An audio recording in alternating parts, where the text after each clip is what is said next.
শীতকাল মানেই নানা রকমের পিঠা খাওয়ার ধুম। আসসালামু আলাইকুম, আমার প্রিয় ভাইয়া আপুরা, কেমন আছেন সবাই? আশা করি ভালো আছেন।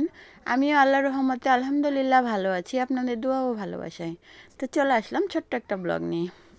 তো দেখেন, আজকে সকালবেলায় সকাল সকাল ভাপা পিঠার আয়োজন হচ্ছে। যেখানে দেখেন ভাপা পিঠার আটা মাখিয়ে নেওয়া হয়েছে, তারপরে এখানে দেখেন চেলে নেওয়া হচ্ছে। ভাপা পিঠার আটা তো চেলে না নিলে ভাপা পিঠা হবে না, তো আটাটা চেলে নেওয়া হচ্ছে। আর প্লাস্টিকের এই আটা কিনতে পাওয়া যায় শুধু এই কাজের জন্যই, ভাপা পিঠার আটা চালার জন্য। আর এখানে দেখেন গুড় কেটে নেওয়া হচ্ছে।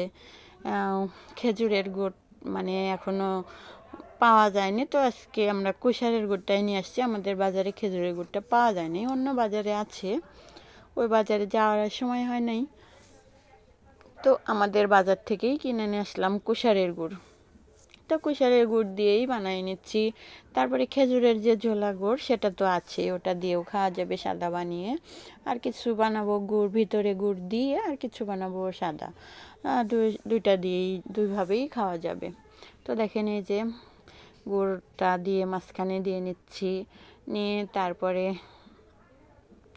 পিঠা আগে একটু আটা বাটিতে দিয়ে নিয়ে তারপরে মানে যে গুঁড়িটা চালের গুঁড়িটা মেখে নেওয়া হয়েছে সেটা আগে একটু বাটিতে দিয়ে দিচ্ছে, তারপরে মাঝখানে একটু গুড় দিয়ে দিচ্ছে, তারপরে এই আটাটা দিয়ে সুন্দর করে গুড়টা ঢেকে দিচ্ছে। তারপরে দেখেন, এখানে দেখেন বানানো হয়েছে। সরি, বানানোটা আমি দেখাইতে পারলাম না, ভুলে নিচ্ছি ঠিকই কিন্তু ডিলেট হয়ে গেছে। এই যে দেখেন, তারপরে কি করলাম, আমার পাশেই আমাদের নানির বাড়ি, একটু একটা ছোট্ট বিল পার হলেই 10 মিনিট, হাইস্ট 10 মিনিট লাগে আমাদের বাড়ি থেকে আমার নানির বাড়ি যাইতে।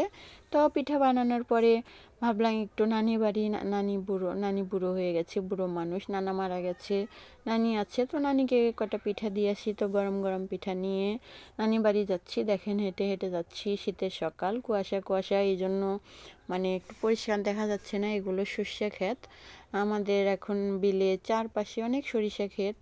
তো দেখেন, তারপরে নানি বাড়ি গেছি, নানিকে পিঠা দিয়ে একটা পিঠে নানিকে খাওয়াইয়ে তারপরে আমি আবার নানি বাড়ি থেকে ব্যাক করার পথে দেখি নানির বাড়ির পাশেই ওখানে একটা পানের বর। এই যে দেখেন, এটা বাহিরের অংশ, এটা পানের বর।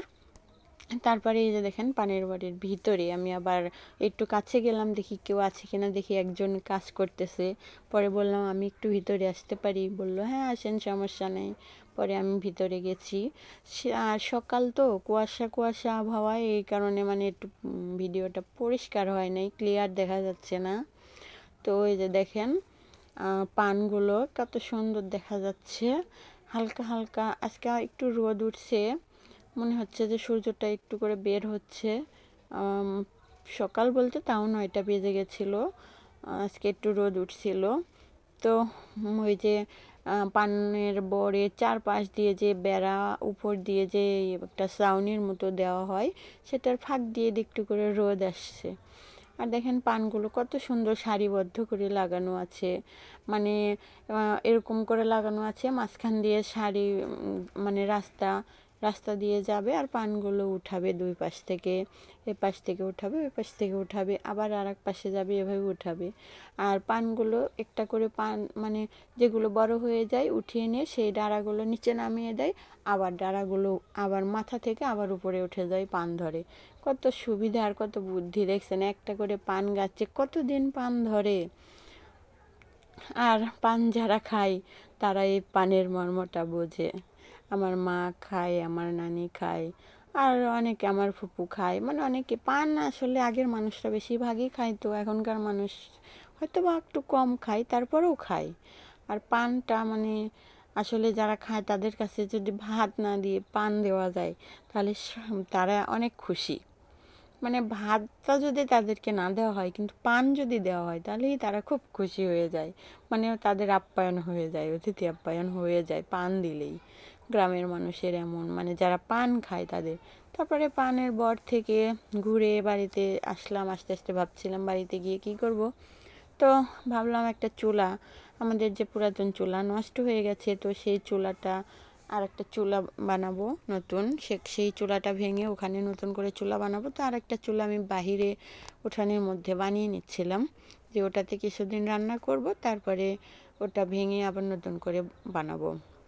তো দেখেন এখানে একটা পুরাতন ভাঙা পাতিল ছিল মাটির, একটু খুঁড়ে নিচ্ছি মাটি, তারপর এই পাতিলটা বসিয়ে দিয়ে সুন্দর করে চুলাটা বানাচ্ছি, যেন চুলাটা আমি কাল বা পরশু 2-1 দিনের মধ্যেই জ্বালাইতে পারি, এই চুলাতে রান্না করতে পারি। আর ওই চুলাটা ভেঙে ওখানে আবার নতুন করে চুলা বসাবো এই জন্য। তারপর দেখেন এই চুলাটা আজকের মতো এভাবে করে রাখছি, এভাবে রাখছি। তো ভিজা চুলো একবারে ঠিক করা যাবে না, আবার মাটি নিয়ে এসে পরে কালকে আবার ঠিক করে নেব। আজকে এভাবে রাখছি। তারপর আজকে আমাদের এখানে হাট, বিকালে, আজকে শুক্রবার দিন হাট হয়, সে হাট বিকাল থেকে বাজার টাজার সব নিয়ে আসা হয়ে গেছে। এই যে দেখেন আলু, পেঁয়াজ, আলু 80 টাকা কেজি বর্তমান বাজারে, কাঁচা মরিচ, তারপরে কাঁচা টমেটো, সিম, মূলা।